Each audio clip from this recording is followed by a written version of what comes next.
அருட்பெருஞ்சோதி அருட்பெருஞ்சோதி தனிப்பெரும் கருணை அருட்பெருஞ்சோதி.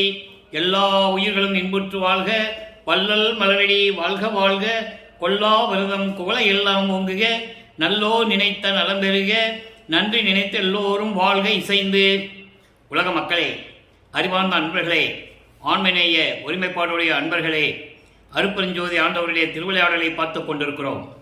அருட்பெருஞ்சோதி ஆண்டவர் இந்த பிரபஞ்சத்தில் பல யுகங்களிலே, அதாவது கிரேதயுகம், திரேதயுகம், துவார யுகம், கலியுகம் போன்ற 4 யுகங்களிலுமே எத்தனையோ திருவிளையாடல்களை செய்து கொண்டிருந்தார்கள். இறுதியாக கலியுகத்தினுடைய கடைசி கட்டத்தில் அவருடைய கடைசி திருவிளையாடலை செய்து கொண்டிருந்தார். 1823ஆம் ஆண்டு திருவிளையாடல் தொடங்கி கடைசி திருவிளையாடல் தனது மகனை இந்த மண்ணுலைக்கே ஒரு தாயின் வழியாக வருவிக்க செய்து எப்படியெல்லாம் திருவிளையாடல் செய்தார் என்பதால் நாம் பார்த்து கொண்டிருக்கிறோம். 1823ஆம் ஆண்டு திருவிளையாடல் தொடங்கி 30/1/1874 இரவு 12 மணி வரையிலும் அருட்பெருஞ்சோதி ஆண்டவருடைய திருவிளையாடல் தொடர்கிறது.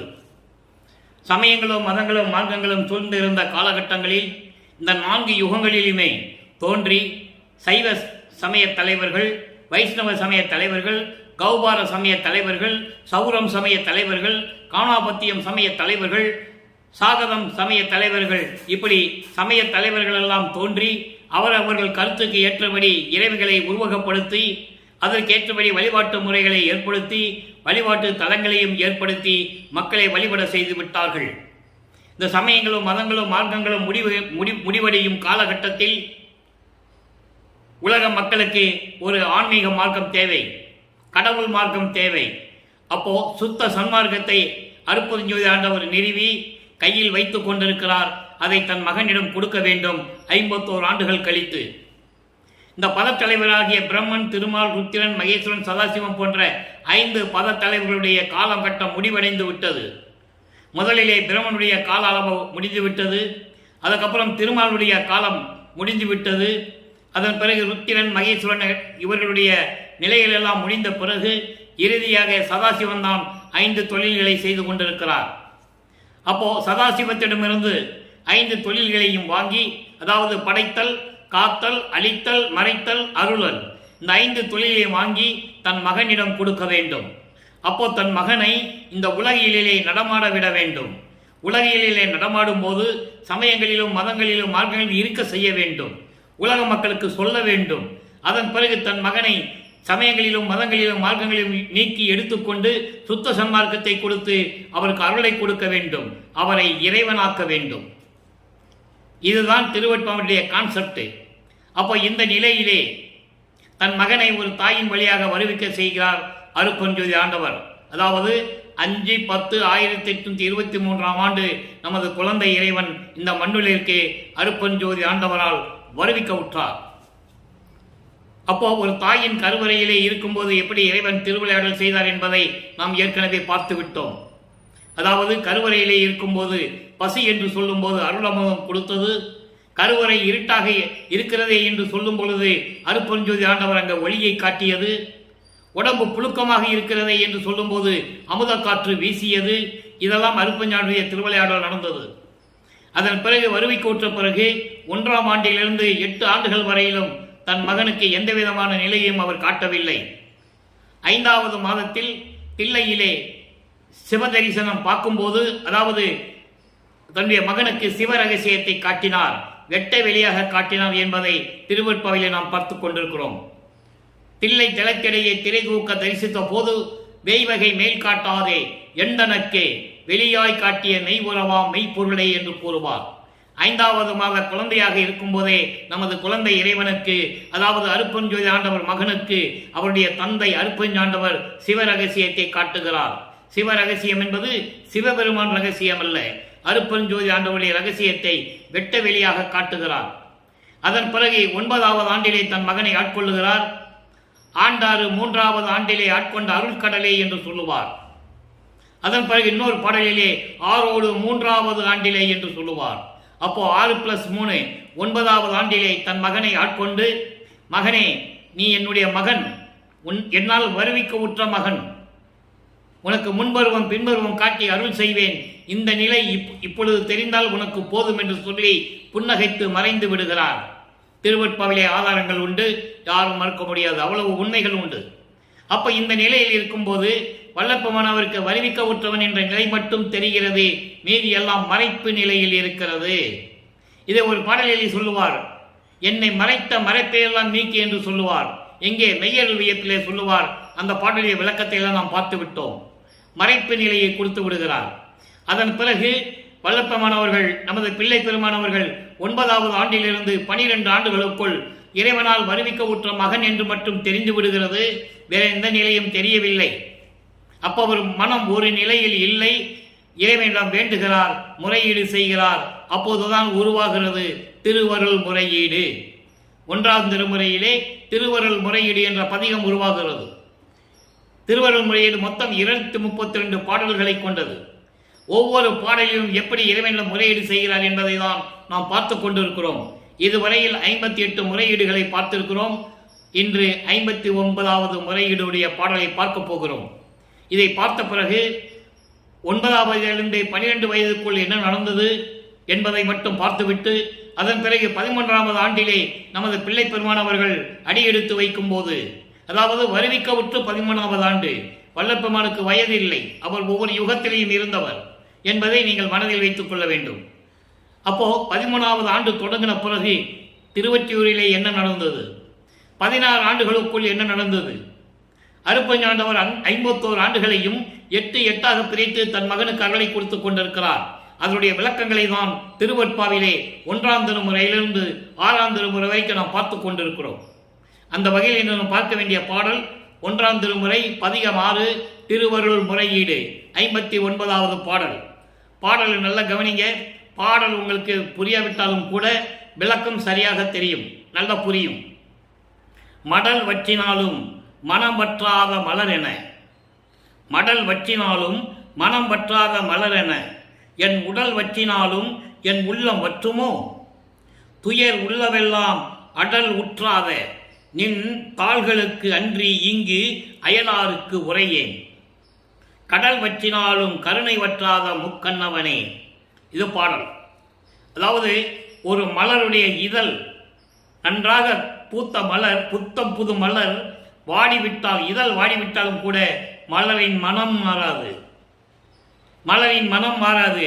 அதுபோல என் உடல் வற்றினாலும் என் உள்ளம் வற்றாது, என் உள்ளம் வற்றாது. என் உள்ளத்தில் உன்னை நினைத்துக் கொண்டிருக்கிறேன், என் உள்ளம் வற்றாது, என் மனம் வாடாது. தெளிவா சொல்றாரு, என் மனம் வாடாது, துயர் உள்ளவெல்லாம் அடல் உற்றனின் தாள்களுக்கன்றி இங்கு அயலாருக்கு உரையேன். அதாவது துயரம் உள்ளவரை, இருக்கின்றவரை, அதாவது உன் அருள் எனக்கு உள்ளவரை என் உள்ளம் வற்றாது, அருள் வல்லமும் குறையாத உன் திருவடிகள் தான் வேண்டும் எனக்கு. இது தவிர எனக்கு வேறு எதுவும் தேவையில்லை. அயலாரிடம் போய் கேட்க மாட்டேன். ஒரு பாடலிலே சொல்லுவார், நம்ம போக போக அந்த பாடலை பார்க்க போறோம். பிரம்மன் திருமால் யாராக இருந்தாலும் சரி, அவனிடம் போய் ஒரு ஒரு விண்ணப்பம் கூட நான் அவனிடம் வைக்க மாட்டேன், நீதான் எனக்கு வேண்டும் என்று சொல்லுவார். இப்போ என்ன சொல்றாருன்னா, நான் அயலார் என்று சொல்கிறார். அயலார்னா யாரு? தேவர்கள். இந்த தேவர்களிடம் போய் நான் வேண்ட மாட்டேன், உன் அருள்தான் வேண்டும், உன் திருவடிகள் எனக்கு வேண்டும், வேறு இடம் நான் செல்ல மாட்டேன். கடல் வற்றினாலும் சரி, கருணை வற்றாத, கடல் வற்றினாலும் கருணை வற்றாத உன் உள்ளம் இருக்கிறதே, உனது அருள் இருக்கிறதே, அதுதான் எனக்கு வேண்டும். முக்கண்ணவனே, 3 கண்கள் உடைய இறைவனே, எனக்கு விரைவில் வந்து அருளை கொடுக்க வேண்டும் என்று கூறுகிறார். இதுதான் முறையீடு. 9வது ஆண்டிலிருந்து 12 ஆண்டுகளுக்குள் அவருக்கு இதுதான் தெரியும். அப்போ அவருக்கு சுத்த சன்மார்க்கம் தெரியாது, அருப்பஞ்சாண்டவரும் சொல்ல தெரியாது. நல்லா புரிஞ்சுக்கணும் நீங்க. அப்போ சிவபெருமானு நமச்சிவாயம் சிவாயம் தான் அவர் சொல்லணும், காலத்தின் கட்டாயம். அதனால தான் அவர் இங்கே இருக்க வைக்கிறாரே மகனை. நல்லா புரிஞ்சுக்கணும். திருவிளையாடல் நடந்து கொண்டு இருக்கிறது, இதெல்லாம் பொய்ன்னு சொல்லணும் பின்னால. அப்போ இந்த நிலையில் இருக்கும்போது 9வது ஆண்டிலிருந்து 12 ஆண்டுகளுக்குள் இந்த நிலைதான் தொடர்ந்து கொண்டிருக்கிறது நமது பிள்ளை பெருமான் அவர்களுக்கு. அதன் அப்புறம் 13வது ஆண்டு தொடங்குகிறது. 13வது தொடங்கின உடனே இவர் திருவொற்றியூர் செல்ல ஆரம்பிக்கிறார். காரணம், மனம் ஒரு நிலையில் இல்லை, மனதை சாந்தப்படுத்த வேண்டும். இறைவனுடைய திருவிளையாடல் அவருடைய மனதை தூண்டுகிறது. அவருடைய மனதை தூண்டுகிறது. அப்ப இவர் என்ன சொல்றாரு? திருவொற்றியூருக்கு போறாரு. அங்கே பதிகம் 6 உருவாகிறது. முதல் திருமுறையில பதிகம் 6ல முறையீடு செய்கிறார். இரண்டாவது பதிகம் 6ல அதாவது திருவருள் வழக்க விளக்கம். திருவருள் வழக்க விளக்கம் என்பது ஏற்கனவே பிரபஞ்சத்தில் நடந்த திருவிளையாடல் செய்த இறைவன் தான் என்னுடைய இறைவன் சொல்லணும். அதை விளக்கமா சொல்லணும். அதுதான் திருவருள் வழக்க விளக்கம். 8வது பாடல். எப்படி பிரபஞ்சத்தில் எப்படி இறைவன் திருவிளையாடல் செய்தார் ஒவ்வொருத்தரும் சொல்றாரு.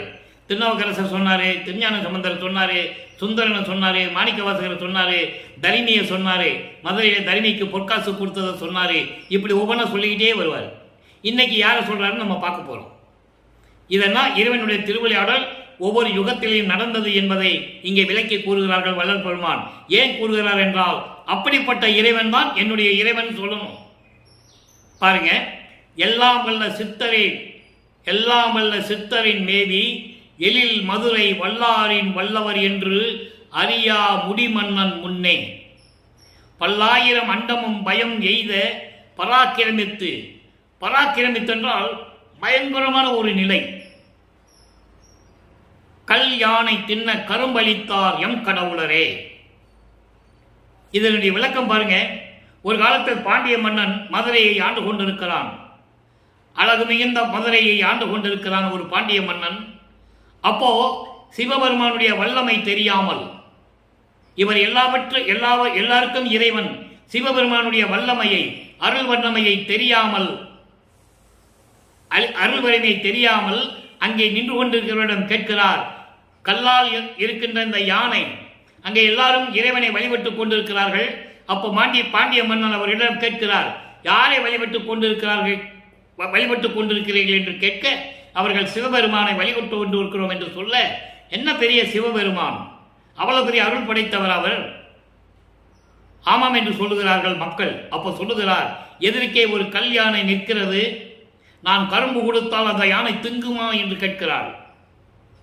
நான் இந்த கரும்பை கொடுத்தால் அந்த யானை திங்குமா, கடித்து திங்குமான்னு கேட்கிறார் மன்னர். அப்ப கூடிய மக்கள் சொல்கிறார்கள், கண்டிப்பாக சிவபெருமான் அருள் மிக்கவர், அவர் கடவுள், அவர் கண்டிப்பாக இதை செய்வார் என்று சொல்ல, கரும்பை கொண்டு வர சொல்லி இவர் கையாலேயே கரும்பு கொடுக்கிறார் கல் யானைக்கு.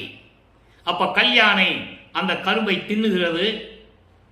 அப்போ இடி இடிக்கிறது, மின்னல் வருகிறது, அண்டங்கள் எல்லாம் அலறுகிறது, தேவர்கள் எல்லாம் பயந்து கொண்டிருக்கிறார்கள். இப்படிப்பட்ட ஒரு மன்னன் இருக்கிறானே பூலோகத்தில் என்று சொல்லி, அப்போ இறைவன் அங்கே ஆட்கொண்டு அவருடைய திருவிளையாடலை காட்டுகிறார். கல் யானை கரும்பை தின்னுகிறது, திங்குது. அப்ப அந்த திருவிளையாடலை உலக மக்களுக்கு சொல்லணும். அப்படிப்பட்ட கடவுள் தான் என்னுடைய கடவுள்னு இவர் சொல்லணும். இது காலத்தின் கட்டாயம். அப்போ திருவிளையாடலையும் சொல்லணும்.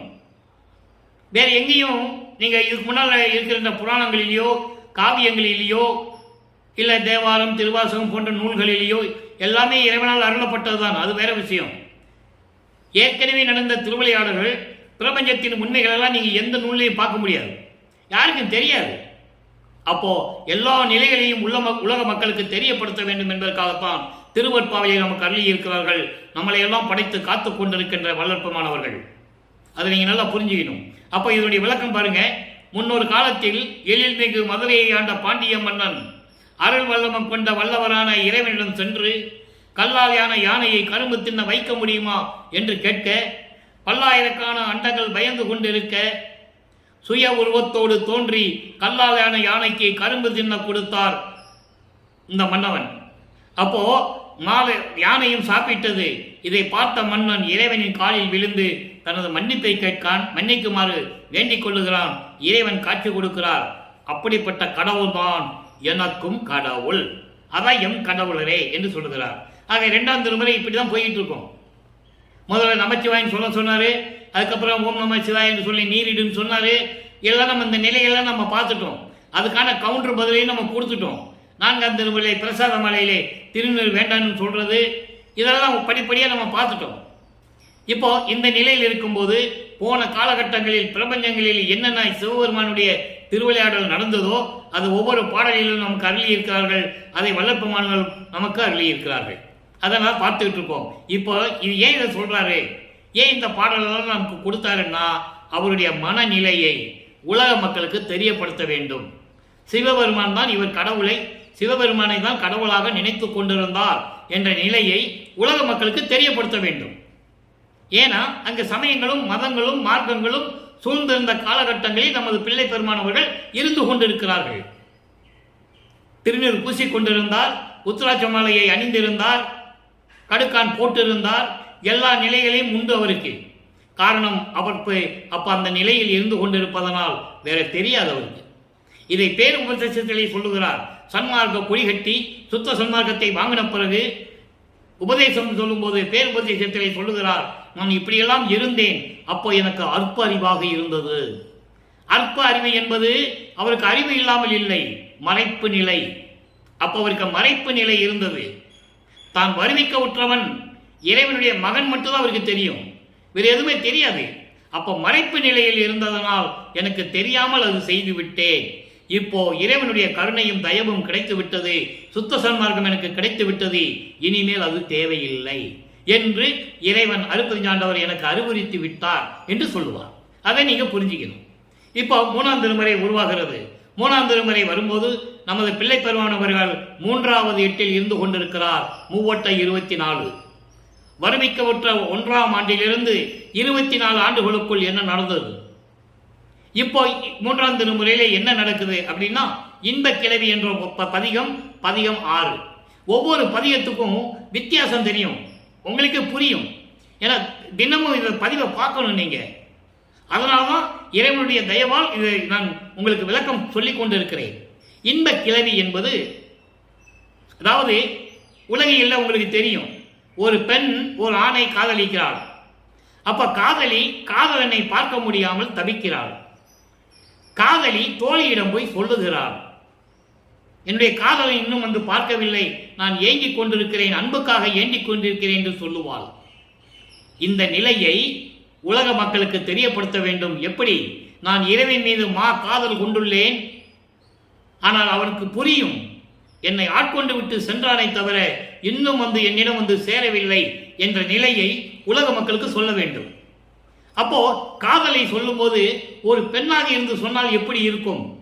இன்பமாக இருக்கும். அதுதான் இன்ப கிளவி.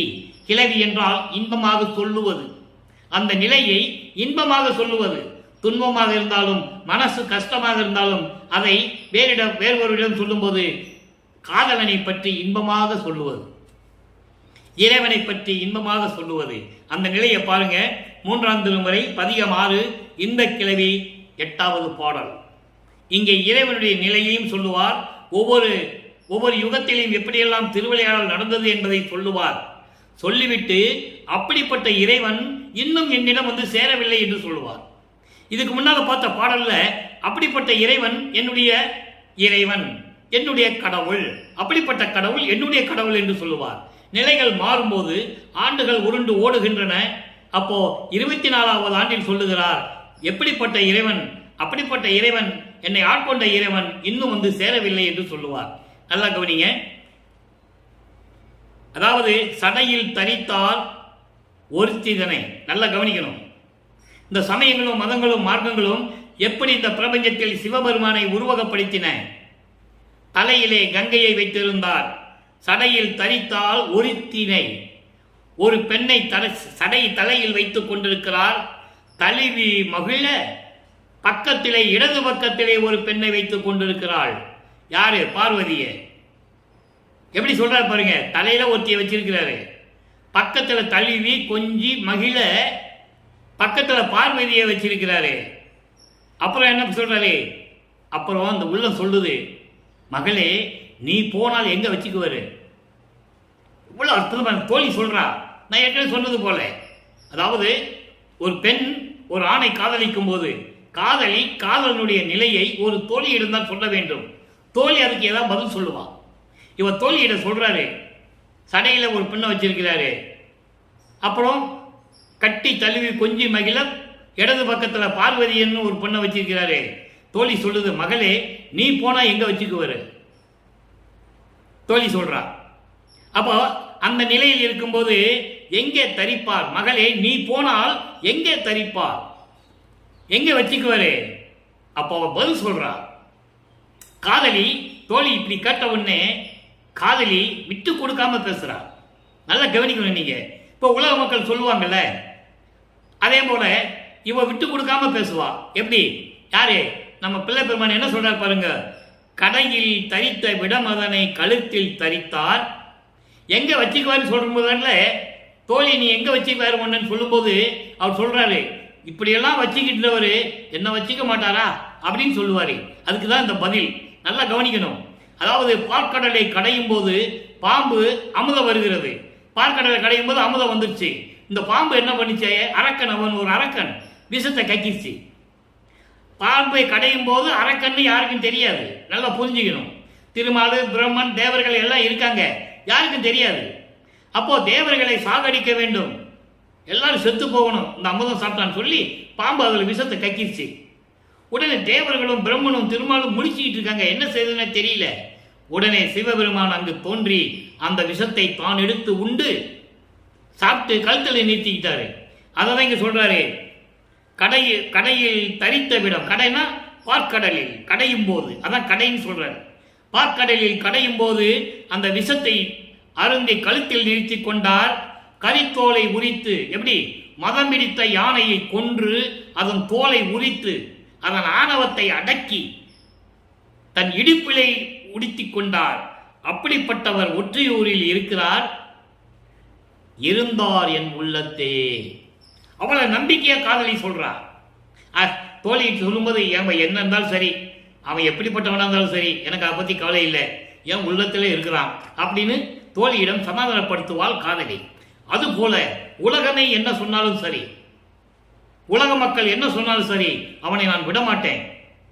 அவன் விஷத்தை உண்டவன், கறி ஒரு யானையை கொண்டு, மதம் பிடித்த யானையை கொண்டு தோலை உரிச்சு இடுப்புல கட்டிக்கிட்டவன், நீ போய் கட்டி பிடிச்ச நான் நாத்தம் தானே அடிக்கும். இப்படியெல்லாம் ஒரு பாடல் உண்டு, அது நம்ம பின்னால பார்க்க போறோம். தாய் மகளிடம் சொல்லுவது போல அந்த பாடலை கொடுத்திருப்பார். அவனுக்கு சாப்பிட சோறு கிடையாது, பிச்சை எடுத்துக்கிட்டு இருக்கான். சிவபெருமானை சொல்லுவாங்க, தாய் சொல்லுவாள், அவளுக்கு சோறு கிடையாது, பிச்சை எடுக்கிறவன், படுக்க இடம் கிடையாது, சுடுகாட்டில் படுத்திருப்பான், குளிக்க மாட்டான், சாம்பல் எடுத்து உடம்பெல்லாம் பூசிக்குவான், செத்த மண்டை ஓடுகள் எல்லாம் போட்டு மாலையா போட்டுக்குவான். நீ போய் அவனை கல்யாணம் பண்ணா அவனை கட்டி பிடிக்கும் போது உடம்பெல்லாம் நாத்தம் அடிக்கும், மண்டை ஓடெல்லாம் மார்பலை இடிக்குமே, உனக்கு என்ன சுகம் கிடைக்கும்னு ஒரு பாடல் இருக்கு. அதை நம்ம பின்னால் பார்க்க போறோம். அதை பார்க்க போறோம். நீ இந்த விளக்கத்தை மட்டும் மனசுல வச்சுக்கங்க. அப்போ இப்படியெல்லாம் நடக்கும்போது சொல்றா, அவன் எப்படிப்பட்டவனா இருந்தாலும் சரி தோழி, என் உள்ளத்தில் இருக்கிறார். சோ அந்த நிலையை வல்லப்பெருமான் உலக மக்களுக்கு தெரிவிக்கிறார். ஆக நிலைகள் மாறுகிறது. 3ஆம் திருமுறை இந்த நிலையெல்லாம் நடந்து கொண்டிருக்கிறது ஒவ்வொரு பாடலிலும். அதன் பிறகு 4வது எட்டில் அடியெடுத்து வைக்கிறார்கள் நமது பிள்ளை பெருமான் அவர்கள். 4வது எட்டு என்பது 4×32 25வது ஆண்டிலிருந்து 32 ஆண்டுகளுக்குள் அந்த 8 வருடங்களில் அருட்பெருஞ்சோதி ஆண்டவருடைய திருவிளையாடல் எப்படி தொடர்கிறது. 4ஆம் திருமுறை மிகவும் முக்கியமான ஒரு காலகட்டம். நல்லா நீங்க புரிஞ்சுக்கணும். 3ஆம் திருமுறை வரைக்கும் எந்த விதமான திருவருள் இல்லை, இறைவன் வந்து ஆட்கொள்ளவில்லை. இவர் முறையீடு செய்கிறார், புலம்புகிறார், இவர் தான் எனக்கு இறைவன் என்று சொல்லுகிறார். முதலிலே என்னை வந்து ஆட்கொண்ட இறைவன், 9வது ஆண்டிலே வந்து ஆட்கொண்ட இறைவன் இதுவரைக்கும் வந்து என்னை ஆட்கொள்ளவில்லை என்ற நிலைகளெல்லாம் தொடர்கிறது. 24 ஆண்டுகள் வரையிலும் 202 ஆண்டுகளாக வல்லப்பெருமான் அவர்கள் இந்த மண்ணுலைக்க வருவிக்க உற்று வல்லப்பெருமானுடைய இறைநிலையையும் அவர் அருட்பெருஞ்சோதியுடைய மகன்தான் என்ற ஒரு நிலையையும் திருவருட்பாவில் கூறப்பட்ட உண்மைகளை உலக மக்களுக்கு யாரும் தெரிவிக்கவில்லை என்பதுதான் வேதனையான விஷயம்.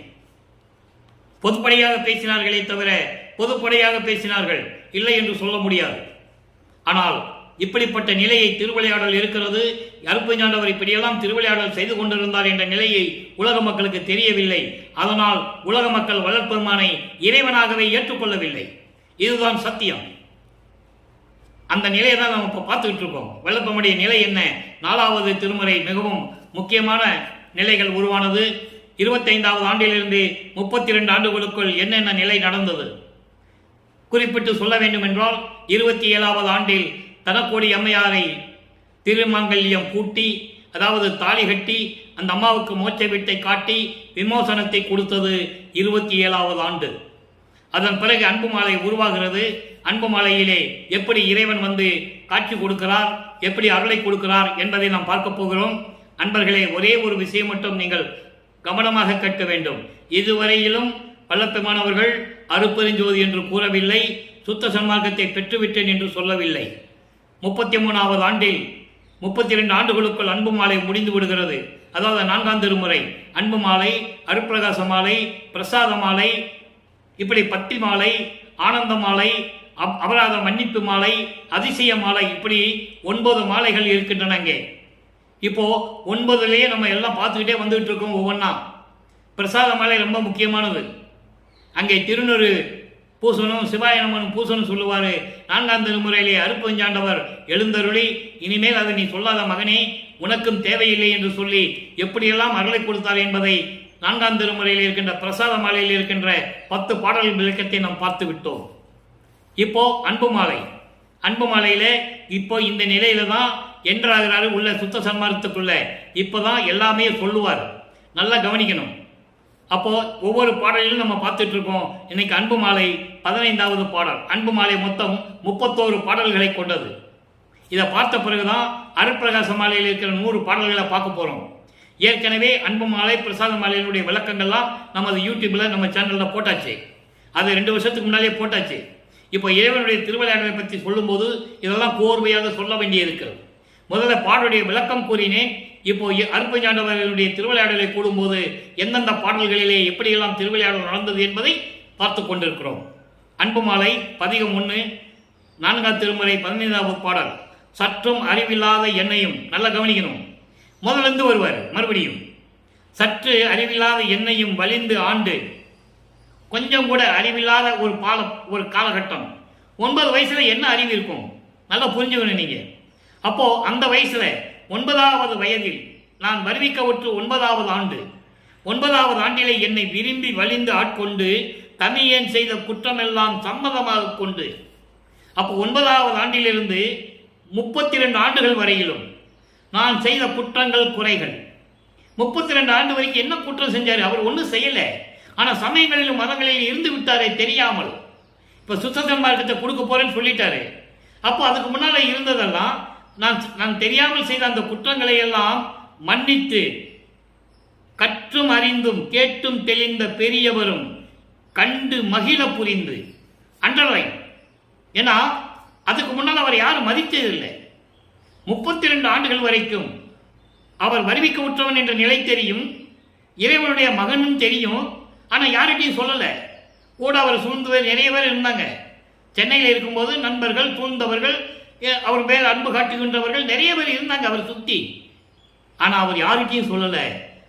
அவர் உருவத்தை போட்டோ எடுத்தா, கேமராவில் போட்டோ எடுத்தோன்னா நிழல் விழுகாது. அப்போவே அவருக்கு எல்லா சக்தியும் வந்து விட்டது. அப்போ அந்த நிலையில் இருக்கும்போது அதான் சொல்றாரே, கற்று அறிந்தும் நூல்களை படித்தவர்கள், கேட்டு தெரிந்த பெரியவர்களும் என்னோடு இருந்தார்கள். அதற்கு முன்னால் என்னை அவர்கள் மதிக்கவில்லை. எவ்வளவு தெளிவா சொல்றாருன்னு நீங்க பார்க்கணும். அதுக்கு முன்னால் என்னுடைய இருந்தவர்கள் யாரும் என்னை மதிக்கவில்லை. ஆனால் அவர்களெல்லாம் மகிழும்படி என்னை கண்டவுடனே ஒரு மரியாதை வர வேண்டும் என்பதற்காக அந்த நிலையை எனக்கு மாற்றி கொடுத்தாய். எவ்வளவு தெளிவா சொல்றாருன்னு பார்க்கணும். கண்டு மகிழ்ந்த புரிந்து பண்டை வினை அகற்றி. பண்ட வினை என்பது சஞ்சீதம், பிராரத்தம், அகாமியம். சஞ்சீதம் என்பது பல யுகங்களிலே நடந்த வினைகள். பிராரத்தம் என்பது சென்ற பிறவிகளிலே நடந்த வினைகள். அகாமியம் என்பது இந்த பிறவியிலே நடந்த தீவினைகள். இவருக்கு எந்த வினையும் இல்லை. ஆனால் சொல்லுகிறார், இறைவனிடம் சொல்லும்போது அதையும் எனக்கு தெரியாமல் இருந்தால் நீக்கிவிடும் என்று சொல்லுகிறார். பல யுகங்களிலே எனக்கு ஏதாவது தீமைகள் ஏற்பட்டிருந்தால் அவற்றையும் நீக்கிவிடு என்று சொல்லும்போது, இல்லை மகனை, அவற்றையும் நீக்கி விடுகிறேன் என்று சொல்லுகிறார் மகனிடம். அதனால சொல்றாரு, பண்டவினை அகற்றி மற்றும் அறிவனவெல்லாம் அறிவித்து, எனக்கு தெரிய வேண்டியதெல்லாம் தெரிவித்து, என் உள்ளத்தை மண்ணுகின்ற மெய் இன்ப வாழ்க்கை முதல் பொருளே. 3 திருமறையிலும் 24 ஆண்டுகள் வரையிலும் எதுவுமே நடக்கல. அப்போ தனப்பொடி அம்மையாரை தாலி கட்டிட்ட பிறகு அந்த வாழ்க்கையை முடிஞ்சிச்சு. அந்த அம்மாவுக்கு மோச்ச விட்ட காட்டியாச்சு, வந்த வேலை முடிஞ்சது. ஏன்னா திருவற்பாவில் சொல்லுவாரு அருட்பெருஞ்சாண்ட மகனிடம், இவர் சொல்லுவாரு, நீ மட்டும் ஒரு பெண்ணுக்கு தாய்மாமனாகி ஒரு சில வழக்குகளை முடித்து கொடுத்தாய், என்னை ஒரு பெண்ணுக்கு தாய்மாமனாக்கி வேஷம் மட்டும் போட சொன்னேன்னு சொல்லுவாரு. பாடல் இருக்குது. அந்த விளக்கத்தை நம்ம பார்த்துட்டோம். அப்போ அதையும் முடித்து கொடுத்துக்கிறார். அதையும் முடிச்சிட்டாரு. அந்த ஒரு வேலை முடிஞ்சது. முடிஞ்ச பிறகு அந்த அன்பமாலை உருவாகிறது. அப்போ சொல்றாரு, இப்படியெல்லாம் இருந்த என்னுடன் இருந்தவர்களெல்லாம் என்னை மதிக்கவில்லை, ஒரு மனிதனாக கூட மதிக்கவில்லை. அந்த நிலையை மாற்றி அவர்களெல்லாம் மதிக்கும்படி ஒரு நிலையை எனக்கு கொடுத்து, எனக்கு அறிவித்தை எல்லாம் அறிவித்து, என் உள்ளத்திலே நிலையாக இருக்கின்ற பேரின்பமாக இருக்கின்ற என்னுடைய முதல் பொருளே. இதுவரைக்கும் முதல் பொருள்னே சொல்ல மாட்டாரு. முதல் பொருள்னா முதல் கடவுள். ஆதியும் அந்தமில்லா தோன்றிய அருப்பெருஞ்சோதி என்று சொல்லுவார். இப்பதான் அவருக்கு எல்லாம் விளங்குது. நல்லா கவனிச்சுக்கணும் நீங்க. இப்பதான் முதல் கடவுள், பிரபஞ்சத்தின் முதல் கடவுள் யாருன்னா அருப்பெருஞ்சோதி ஆண்டவர். இந்த சிவபெருமானே, நடராஜன், சொக்கநாதன் எல்லாம் சைவ சமய தலைவர்கள் எல்லாம் இருந்து இறைவனுடைய அருளை பெற்று திருவிளையாடல் செய்தவர்கள். அதான் அந்த காலகட்டத்துக்கு திருவிளையாடல் செய்தவர்கள், அவ்வளவுதான். ஆனா முதல் கடவுள் யார்? அருப்பெருஞ்சோதி ஆண்டவர். அதான் முதல் பொருளை என்று சொல்லுகிறார். அடுத்து பாருங்க, பெற்றும் என்றால் தகுதி. அந்த அருள் தகுதி வேண்டும். பெற்றும் அறிவில்லாத பேதை என்மேல் உனக்கு பெருங்கருணை வந்த வகை எந்த வகையோ பேசேன் சொல்ல. அப்பதான் கேட்கிறாரு, வந்துட்டு போயிடுற, பேசாம போயிடுற, நீ என்ன ஊமையா, ஏதாவது பேச அப்படிங்கிற. எப்படி? ஏதாவது பேசுப்பா, பேசாம என் மனசு எவ்வளவு கஷ்டப்படுது அப்படின்னு சொல்றாரு. எப்படி? எனக்கு தகுதியும் கொடுத்து, அருள் வாங்கக்கூடிய தகுதியும் எனக்கு கொடுத்து விட்டு, இந்த முட்டாள்கிட்ட நீ யார்ட்டு பேசாம இருக்கிற.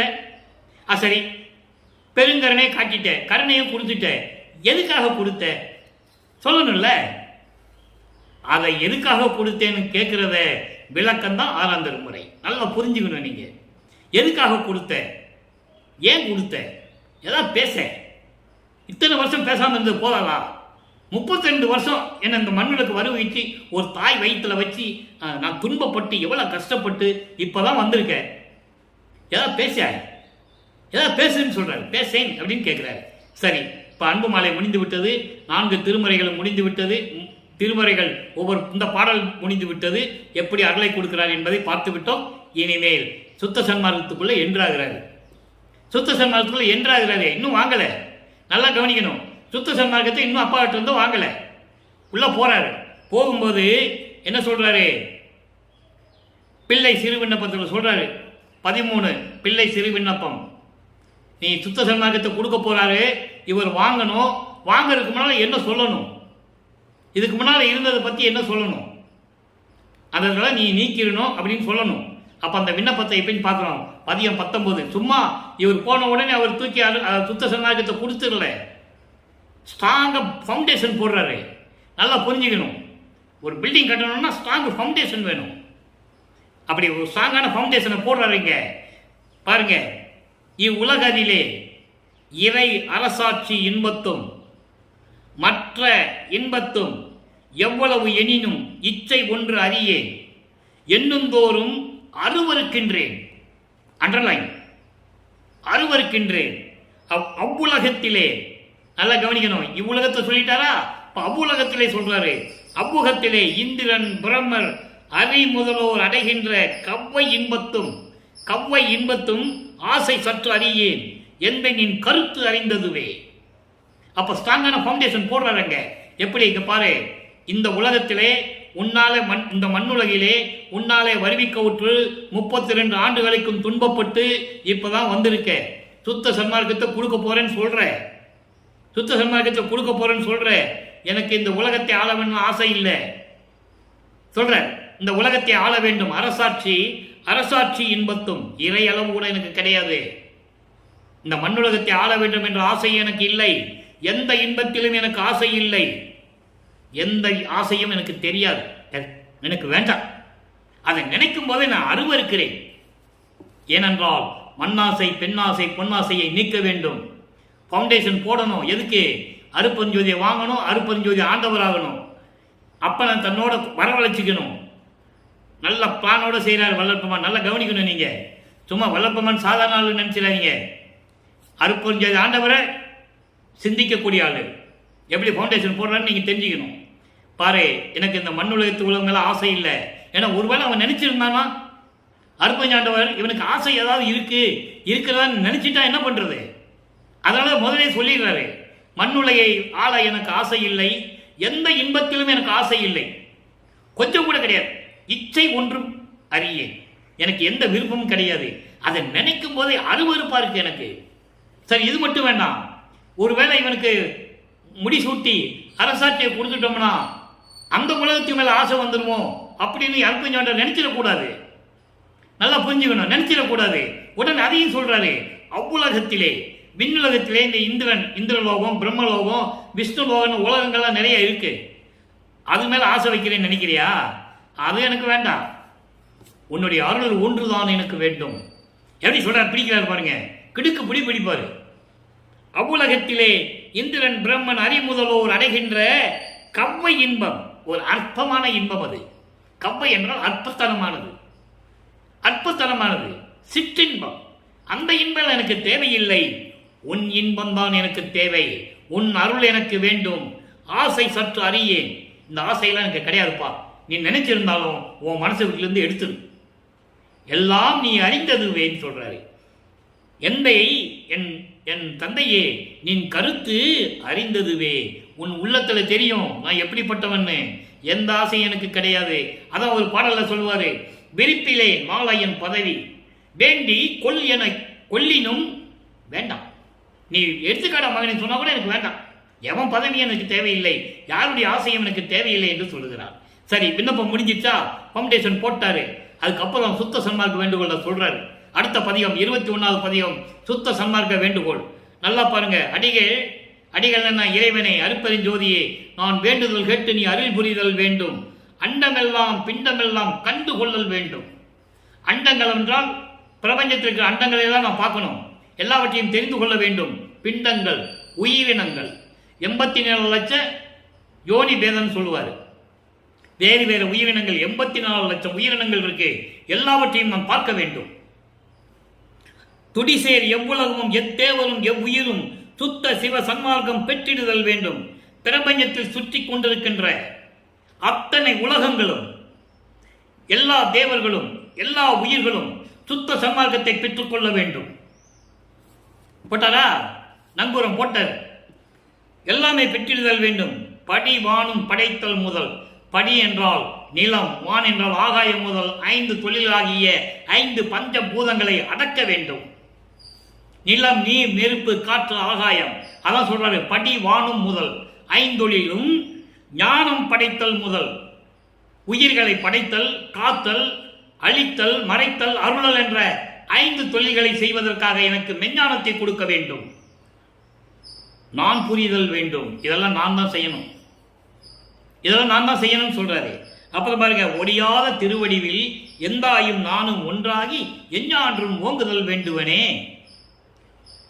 ஒடியாத என்றால் அழியாத, நிலையாக இருக்கக்கூடிய உன்னுடைய திருவடிவில், முத்தேகம் கொண்ட அருட்பெருஞ்சோதி வடிவில் நீயும் நானும் ஒன்னா கலந்து எப்பவும் பிரியாம விளங்கி இருக்க வேண்டும், பிரியாம இருக்க வேண்டும். சரி, இப்ப சுத்த சன்மார்க்க வேண்டுகோள் போட்டார்ல.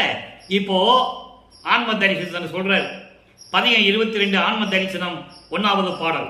சுத்த சன்மார்க்க வேண்டுகோள் அந்த விண்ணப்பத்துக்கு ஏற்றபடி, பிள்ளை சிறு விண்ணப்பத்தில் சொன்ன விளக்கத்துக்கு ஏற்றபடி ஆன்ம தரிசனம் எப்படி இருக்கிறது?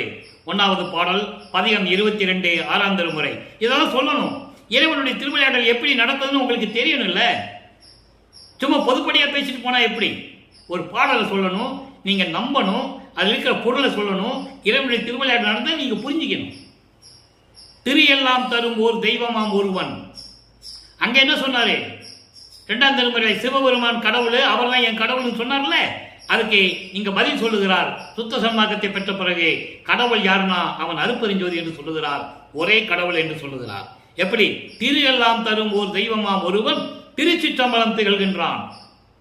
அங்க அம்பலம் சொல்லுவாரே 4ஆம் திருமுறை வரைக்கும், இங்க திருச்சிற்றம்பலம் சொல்லுவாரே. திருச்சிற்றம்பலம் என்பது 16வது வெளி, சுத்த சிவஞான வெளி. இப்ப சொல்றாரு, திரு எல்லாம் தரும், எல்லா அருளையும் தரக்கூடிய ஒரு தெய்வம் யாரே? அவன் ஒருவன் தான். அந்த ஒருவன் திருச்சிற்றம்பலத்திலே விளங்கிக் கொண்டிருக்கிறான். அவன் தான் அருட்பெருஞ்சோதி. உரியெல்லாம் உணர்ச்சி, உடல், பொருள், ஆவி, உள்ளமெல்லாம் அங்கு அவன்தனக்கே, அவன்தனக்கே. என்னுடைய உடல், பொருள், ஆவி, என்னுடைய உருவம் எல்லாமே அருட்பெருஞ்சோதி ஆண்டவருக்கு தான். அவன் தனுக்கே தெரு எல்லாம் அறிய கொடுத்தனன். தெரு எல்லாம் அறிய கொடுத்தனன். தெருனா வீதி கிடையாது. தெருனா எல்லா உலகங்களும் அறியும்படி நான் கொடுத்து விட்டேன். என் உடல் பொருள் ஆதி அத்தனையும் உணர்ச்சிகள் அத்தனையும் நான் அவனுக்கு கொடுத்து விட்டேன். அருட்பெருஞ்சோதிக்கு உலகம் அறிய எல்லா உலகங்களும் அறிய கொடுத்து விட்டேன். வேறு செயல் இல்லைன்னு என நினைத்தது இருந்தேன். எனக்கு இதை விட வேறு செயலே இல்லை என்று நான் நினைச்சிட்டு இருக்கேன். இதை தவிர எனக்கு எந்த செயலும் எனக்கு கிடையாது. அருள் எல்லாம் உடையா இனி அறிந்ததுவே. எல்லா அருள் வல்லமும் கூட வந்த இறைவனே, இதெல்லாம் உனக்கு தெரியும். அடிக்கடி உரைப்பது என் நினைக்கே. நான் ஏன் உனக்கு அடிக்கடி சொல்லணும்? இதான் எனக்கு வேலையா? வேற வேலை இல்லையா? நமக்கு வேற வேலை இருக்கு. ஒரு தடவை சொன்னதுதான் அப்படின்னு சொல்லி முடிக்கிறாரு. இப்போ தனித்திருளங்கள். இப்போ எல்லாத்துக்கும் பதில் வேணும். இப்போ நம்ம இதுவரைக்கும் பார்த்த அருட்பெருஞ்சோதி திருவிளையாடல்கள்லாம் பதில் வேணும்ல. தனித்திருளங்கள். சிறிநெறிக்கு என்னை தான் இழுத்தது ஓர் கொடிய தீமன மாயையை கணத்தே வெறிவியதாக்கி தடுத்து என்னை ஆண்ட மெய்யா. மெய்யானா அருட்பெருஞ்சோதி. அவங்க சிவபெருமான, நடராஜன், சொக்கநாதன், இந்த பேரெல்லாம் யாரு? சைவ சமய தலைவர்கள். மெய்யானது யாரு? அருட்பெருஞ்சோதி. அப்போ சிறுநெறிக்கு சமயங்களையும் மதங்களையும் மார்க்கங்களையும் நான் சார்ந்திருந்த போது இதிலேயே இருன்னு சொல்லி என்னுடைய தீய மனம் இழுத்த போது அதை நீ கடத்தி கொண்டு வந்து ஒரு நொடியில மாத்தி சுத்த சன்மார்க்கத்தை கொடுத்து என்னை ஆண்டு அருட்பெருஞ்சோதியே, நின் கருணை என் புகழுவேன். உன்னுடைய கருணை நான் எப்படி சொல்லுவேன்? உருணரும் தேனும் அமுதும் மென் கருப்பில் உற்ற சாறு அட்ட சர்க்கரை. அட்ட சர்க்கரை என்பது காய்ச்சிய சர்க்கரை பாகு, வெள்ளப்பாகு. காய்ச்சிய வெள்ளப்பாகு, நறு நெய்யும் கலந்த சுவை பெரும்பலமே. இதெல்லாம் கலந்தா எவ்வளவு சுவையாக இருக்குமோ அது போல எனக்கு கிடைத்த முதல் கடவுளே. பழம் என்னடா பழம் மாதிரி இருக்குன்னு சொல்லுவாங்க. பழம் என்ன? முதல் கடவுள். அவ்வளவு இனிமையாக இருக்கக்கூடிய முதல் கடவுளே, ஞானம் அன்று ஓங்கும் என் நட்பே. இங்கதான் சொல்றாரு, திருச்சிற்றம்பலத்திலே நடனமாடி கொண்டிருக்கின்ற என்னுடைய நட்பே, என் நட்பு முறையில் இருக்கின்ற எனது இறைவனே அருட்பெருஞ்சோதி என்று சொல்லுகிறார். ஏன் நட்பேன்னு சொன்னாரே அதை புரிஞ்சுக்கணும். இந்த நட்புன்ற வார்த்தைக்கு ஒரு வருஷம் விளக்கம் சொல்லலாம். அவ்வளவு விளக்கம் இருக்கிறது. சக மார்க்கத்தில் இருக்கிற சுந்தரனை மட்டும் தோழமையாக நீ இறைவனை நினைத்தான் சிவபெருமானே என்று சொன்னார்கள். அதை முறியடிக்க வேண்டும். எனக்கும் நட்பு தான், எனக்கும் நண்பனாக இருந்தவன் அருட்பெருஞ்சோதி என்று சொல்ல வேண்டும். அதுக்காக என் நட்பை என்று சொல்லுகிறார். நல்லா புரிஞ்சுக்கணும். நீங்க பிரபஞ்சத்தில் சமயங்களும் மதங்களும் மார்க்கங்களும் எப்படியெல்லாம் சொல்லிக் கொண்டிருந்தன, அதையெல்லாம் முறியடித்து அருட்பெருஞ்சோதி ஆண்டவரும் எனக்கு நண்பன் தான் என்று சொல்லுகிறார். உடுப்பினும் சொல்லுவார், உண்பனையினும் உடுப்பினையினும் உலகியரை நம்பிலேன் எனது நண்பனே நலசார் பண்பனே என்று சொல்லுவார் இறைவனை, அருட்பெருஞ்சோதி ஆண்டவரை. அப்புறம் மெய்யருள் வியப்பு, அருளை பெற்று என நேரம் கடந்து கொண்டிருக்கிறது. அதனால் விளக்கத்தை விரைவாக சொல்ல வேண்டும். இப்போ தனித்திராளங்கள்ல சொல்லியாச்சு. எப்படிப்பட்ட இறைவன், சமயங்கள்ல மதங்கள் இருக்கும்போது என்னை காப்பாற்றி கொண்டு வந்து ஆட்கொண்டு சுத்த சன்மார்க்கத்தை கொடுத்துட்ட அப்படிப்பட்ட இறைவனை என்னுடைய இறைவன் சொல்லிட்டாரு. அங்கே சிவபெருமான இறைவன் சொல்லுவாரு. அது இல்லை, இப்போ அருட்பெருஞ்சோதி தான் இறைவன். அப்போ எனக்கு தெரியாது, எனக்கு மறைப்பு நிலையில் இருந்ததால் சிவபெருமான் சொல்லிட்டேன், மன்னிச்சுக்கங்க உலக மக்களே. ஆனால் இப்போது இறைவன் அருட்பெருஞ்சோதி தான், அது எனக்கு தெரிஞ்சிருச்சு. ஆதியும் மந்தமில்லா தோன்றிய அருட்பெருஞ்சோதி, சமயமும் மதமும் பொய்யென ஆதியில் உணர்த்திய அருட்பெருஞ்சோதி, சமயமும் மதமும் சாதியும் மதமும் காணா ஆதி அநாதையாம் அருட்பெருஞ்சோதி எனக்கு இப்பதான் தெரிஞ்சது என்று சொல்லி அகவலிலே கூறுவார். அதான் இங்க சொல்றாரு, முதல் கடவுள் அருட்பெருஞ்சோதி சொல்லிட்டாரு. பிறகு மெய்யல் வியப்பு பாருங்க, 57வது. அதாவது இறைவனுடைய அருளை பெற்றுக்கொண்ட பிறகு வியப்பாக சொல்லுவது. 57வது பாடல், இருக பிடித்து கொண்டேன் பதத்தை. ஏன் சொன்னாரு? ஏற்கனவே போதுண்டா சாமி, 32 ஆண்டுகள் வரைக்கும் என தவிக்க விட்டது போதும், இனிமே நான் விடமாட்டேன். இருக்க பிடித்து கொண்டேன் பதத்தை. இருக பிடிச்சுக்கிட்டேன். அருட்பெருஞ்சோதியுடைய எங்க அப்பாவுடைய காலடியை, திருவடியை இருக பிடித்து கொண்டேன். இனி நான் விடுவேனா? இனி நான் விடமாட்டேன். விட்டா ஓடி போயிடுவானே. ஒரு பாடல சொல்லுவார், விட்டுட்டா ஓடிடுவான், ரெட்டத்தப்பால் போடுன்னு சொல்லுவார், உள்ளத்திடம் சொல்லுவார். ஆக இனி நான் விடுவேனா? எந்தாய் தாய் உள்ளம் கொண்ட என் இறைவனே, பதம் பிடித்த கையால் வேறு தொடுவேனா? உன்னின் திருவடியை தொட்ட இந்த கையினால் வேற எதையாவது நான் தொடுவேனா? தொடமாட்டேன். குறுக பாய்ந்து கூற்றும் ஓடி குலைந்து போயிற்றே. குறுக பாய்ந்து எடையில் பயமுறித்துக் கொண்டிருந்த மரணத்தை அழித்து விட்டாய், மரணம் சாம்பலாகி விட்டது. அப்படிப்பட்ட இறைவன் எனக்கு மரணமில்லா பெருவாழ்வை கொடுத்தார் என்று சொல்லுகிறார். குறுக பாய்ந்து கூற்றும் ஓடி குலைந்தது. எப்படி? மரணம் பயந்து ஒடுங்கி ஓடி என்னை விட்டு ஒளிந்து விட்டது. கோவே உந்தன் அருள் ஜோதி, கோவே உந்தன் அருள் சிற்ஜோதி என்னது ஆயிற்று. தட்ஸ் ஆல் யுவர் ஆனர் அப்படின்னு சொல்ற மாதிரி முடிஞ்சு போச்சு, வழக்கே முடிஞ்சு போச்சுன்னு சொன்ன மாதிரி தீர்ப்பு, ஜட்ஜ்மெண்ட் நீதிபதி தீர்ப்பு சொல்ற மாதிரி இருக்கு. எப்படி இருக்கட்டுமே, அருட்பெருஞ்சோதி என்னதாயிற்றுன்னு சொல்லிட்டாரு. அப்போ திருவிளையாடல் நடந்து அருட்பெருஞ்சாண்டவர் தன் மகனுக்கு அருட்பெருஞ்சோதியை மெஞ்ஞான ஜோதி என்று சொல்லுகிறார். சிற்ஜோதி என்பது மெஞ்ஞானம் கொண்ட அருட்பெருஞ்சோதி என்னதாயிற்றே என்று உலக மக்களுக்கு தெரிவிக்கிறார். அடுத்து பாருங்க, அம்பலவாணர் ஆட வருகை. கடைசி விளக்கம், அம்பலவாணர் ஆட வருகை. அம்பலவாணர் ஆட வருகை என்பது இவரோட ஆடுறதுக்கு இல்லை, டான்ஸ் ஆடுறதுக்கு இல்லை. அதை நீங்க புரிஞ்சுக்கணும். ஆட வருகை என்றால் என்னோடு கலந்து கொள்வதற்காக அவர் வர வேண்டும், கூப்பிடுறார். ஆடவாரீர் ஆடவாரீர் ஆடவாரின்னு கூப்பிடுவார். அந்த நிலையை பார்க்க போறோம். 1வது பாடல் அம்பலவாணர் ஆட வருகை.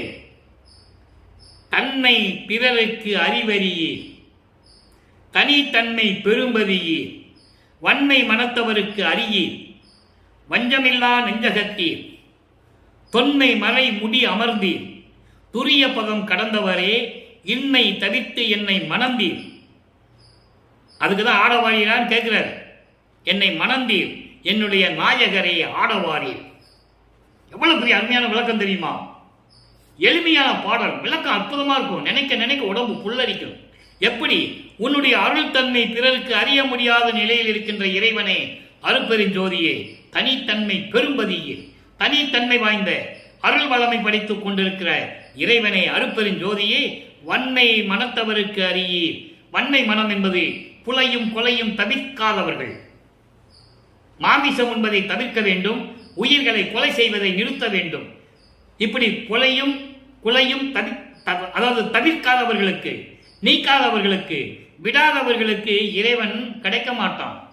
அதான் சொல்லுவாரே, கொல்லா விரதம் தன்னை கொல்லாரை காணில் ஒரு புல் என எண்ணி புறம்பொழிகன்னு சொல்லுவார்.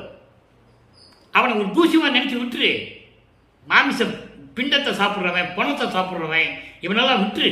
உயிர்களாக அது பணம் தானே. ஒரு கோழி அறுக்கிறான், எவ்வளவு துன்பப்படுது, துயரப்படுது, துடிக்குது. பிறகு அது பணம் தானே, உயிர் போயிடுச்சுன்னா பணம் தானே, அதை ஏன் சாப்பிடணும்னு கேட்கிறாரு. அப்போ இப்படிப்பட்டவங்கள் உள்ளத்தில் இறைவன் இருக்க மாட்டான். அதான் கொல்லா விரதம் தன்னை கொல்லாரை காணில் ஒரு புலி என புறம்பொழிகன்னு சொல்லுவார். 6ஆம் திருமுறை சொல்லுவாரு, கொல்லா விரதம் தன்னை கொண்டார் தம்மை தல்லானை. புலையும் கொலையும் தவிர்த்தவர்களை இறைவன் விடமாட்டானாம். கொலையையும் புலையையும் தவிர்க்காதவர்களை தழுவானை அப்படின்னு சொல்லுவார். அதான் இங்க சொல்றாரு, வன்மை மனத்தவருக்கு அறியீர், வஞ்சமில்லா நெஞ்சகத்தார். இறைவன் மனசுல வஞ்சகம் இருக்காது. தொன்மை, பழங்காலத்தில் வேதங்கள் சொன்ன ரிக்வேதம், யசுர்வேதம், சாமவேதம், அதர்வன வேதம், 4 வேதங்களும் சொன்ன விளக்கங்களுக்கு மேலே இருந்து கொண்டிருப்பவர். அப்படின்னா என்ன அர்த்தம்? அந்த விளக்கங்கள்லாம் பொய்ன்னு அர்த்தம். கற்பனையாக செய்து கொண்டிருக்கிறார்கள் என்று சொல்லுகிறார். துரிய பதம் கடந்தவரே, அரிதுயில். இறைவனுக்கு தூக்கம் கிடையாது. துயில்னா உறக்கம். அரிதுயில் என்பது உறங்குவது போல தெரியும். பிரபஞ்சத்தை கண்காணித்துக் கொண்டிருப்பது, பிரபஞ்சத்தை கண்காணித்துக் கொண்டிருப்பதுதான் துரியத்தை கடந்தவர் என்று சொல்லுகிறார். அடுத்து, இம்மை தவித்து என்னை மறந்தீரே, மணந்தீர். மணந்தீர் என்ன ஏற்கனவே சொல்லியிருக்கேன், ஆட்கொண்டார். இங்கே தன்னை பெண்ணாக உருவப்படுத்தினால் ஆடவாரியன் என்று சொல்லும்போது ஒரு பெண்ணாக உருவப்படுத்தினால் மணந்தீர் என்று சொல்லுகிறார். எதுவும் இல்லை என்ற நிலைமையை நீக்கி, இன்மை என்பது எதுவுமே இல்லைன்னு சொல்றாங்களே, அந்த நிலையை நீக்கி எல்லா அருளையும் கொடுத்து என்னை ஆட்கொண்டதை சொல்லுகிறார். என்னை ஆட்கொண்டீர், என்னுடைய நாயகரே ஆடவாரீர் என்று சொல்லி இந்த பாடலோடு இன்றைய திருவிளையாடலை முடிக்கிறோம். இன்றைய திருவிளையாடல் நாளை மறுபடியும் தொடரும். எனவே அப்படிப்பட்ட இறைவனை, அருட்பெருஞ்சோதி ஆண்டவரை மகாமந்திரத்தை உச்சரித்து, அருட்பெருஞ்சோதி அருட்பெருஞ்சோதி தனிப்பெருங்கருணை அருட்பெருஞ்சோதி என்ற மகாமந்திரத்தை உச்சரித்து, மகாமந்திரம் போதும், அதை சொல்லுங்க, 2 வரி தானே, அதை சொல்லுங்க. சைவ நெறியில் இருங்க, மாமிச உணவுகளை சாப்பிடாதீங்க, உயிர்களை கொள்ளாதீங்க, அதுவே போதும். இறைவனுடைய அருளை நீங்கள் பெற்றுக்கொள்ளலாம், சத்தியமாக பெற்றுக்கொள்ளலாம். அனுபவத்தை நாங்கள் கூறுகிறோம். எனவே அப்படிப்பட்ட நிலையில் இருந்து இறைவனுடைய அருளையும் செல்வங்களை எல்லாம் பெற்று இந்த மண்ணுலகிலே நீங்கள் வாழ்ந்து நோயற்ற வாழ்வில் வாழ வேண்டும். இறைவனுடைய தயவாலையும் கண்ணையாலையும் வாழ்த்தி இந்த வள்ளலார் ஒளியன் விடைபெறுகிறேன்.